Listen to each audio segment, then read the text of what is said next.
When I was very, very young and very, very cute, my religion teacher asked the question, sino ang pumatay kay Jesus? Naratel kami. Walang sumasagot. Kasi ang daming choices. Si Pilato ba? Si Herodes ba? Yung high priest ba? Yung mga tao ba? Tayo ba? Kasalanan ba natin? Di nagalit siya ngayon kasi hindi kami nag-aaral. Sino nga kaya kung pumatay kay Jesus? Wala akong sumasagot. Yung mga classmates ko sa akin nakatingin dahil alam nilang mahilig ako sa religion. Di ako yung napuruhan ni teacher. Ikaw, Christopher, sino ang pumatay kay Jesus? Sa pagkaratel ko, alam niyo kung nasabi ko? Sabi ko, ma'am, mukhang wala po dito. Baka nasa kabilang classroom, ma'am. It's a good answer, yes. But there is a better question. And the better question is, why would Christ needed to die on the cross? That one makes a better sense. And let us answer that. And it was mentioned in the gospel of today, the form of imprisonments. I told you the first form of imprisonment is about comfort zone. It's very powerful, it's very tricky, and it affects our lives sadly.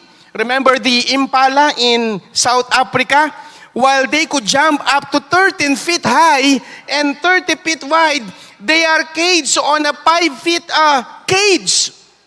And why would they not jump for the rest of their lives?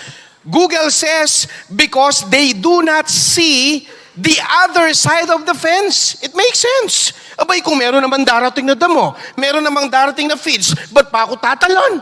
Ba't pa ako magbabaka sakali? Baka may mabangis na hayop na nakaambang sa kabila ng mga ng kulungan na to.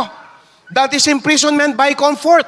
The second form of imprisonment, remember those pigs in Gapan? Sabi ko dun sa classmate ko, bakit yung mga baboy ninyo hindi lumalabas sa kural? Bukas naman yung wala namang pintuan. Bukas naman, no, passable naman.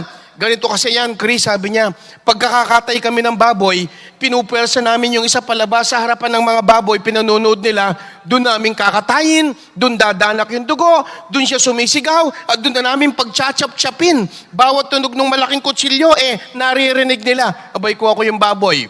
Palagay nyo ba, lalabas pa ako? Baka hindi na. That is an imprisonment of fear. And then there came Jonas.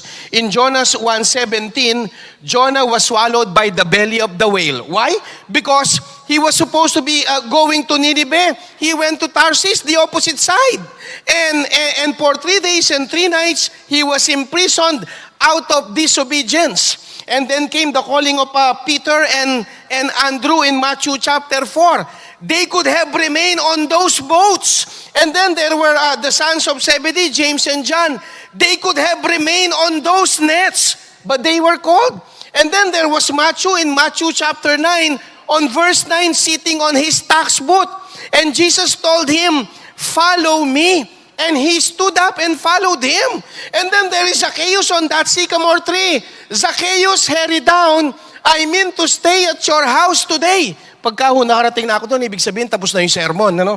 Talagang gradual transitions.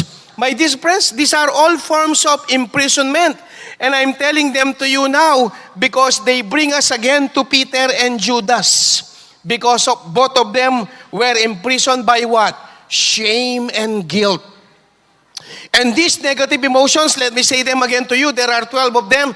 They are so powerful that they can imprison you for the rest of your lives. Anger, jealousy, hatred, shame, insecurity, guilt, embarrassment, regret, loneliness, grief, feeling scared, and feeling stress. You can be imprisoned without you even knowing it. Sometimes you know that something is wrong. I am not growing. I am on a dead zone. My place is like a cemetery and nothing grows here and my dreams are dying with me. And then you hear the words, follow me. Leave your tax booth. Climb down that sycamore tree. Leave those nets. Get outside the cage and then you cannot even move. That was what went wrong with Peter and with Judas for a little while. Both of them were shamefaced. Both of them felt the guilt. Both of them understood that they despise denied and betrayed Jesus. Now, our story could have ended there. Our religion could have ended on the man on the cross on Good Friday, but it did not. And I would like to conclude this short sermon with the two tips in Luke 23 that were mentioned in passing. If you will read the longer version of the Gospel of Matthew, there was the good, the one that we know, Dismas, and then there was the bad, Estas. They didn't have the names. Traditions put those names. But we knew what happened. The one living in shame and guilt was trying to save himself out of greed and selfishness, and he was asking the Lord, you save others? Why don't you save us? But the other one, guilty as he was, guilty as charged, silenced the other thief and asked that request in Luke 23.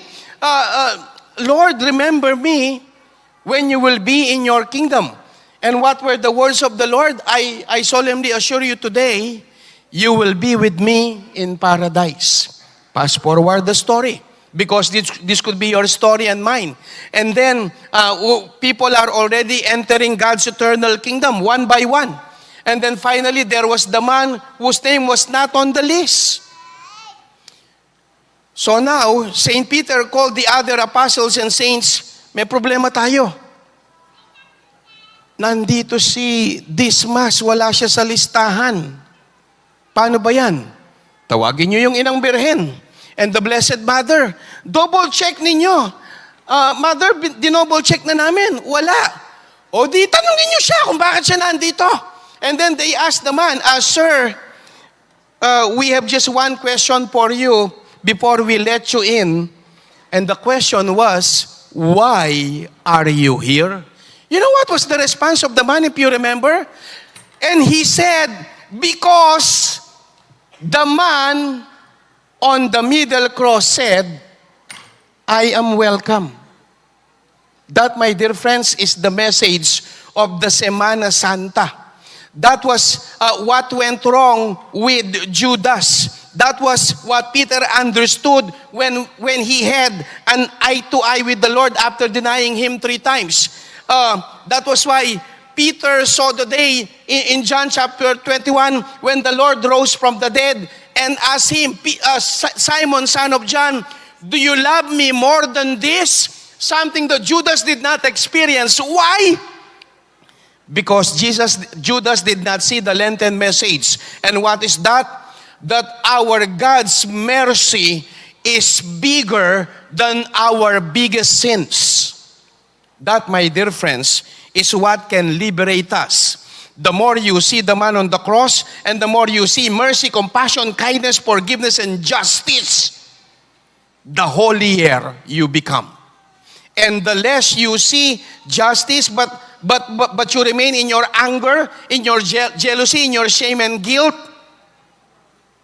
the more imprisoned you become. Your choice. Because the Lord today, in this passion narratives, is telling you and me, God's mercy is bigger than your biggest sins. Please stand.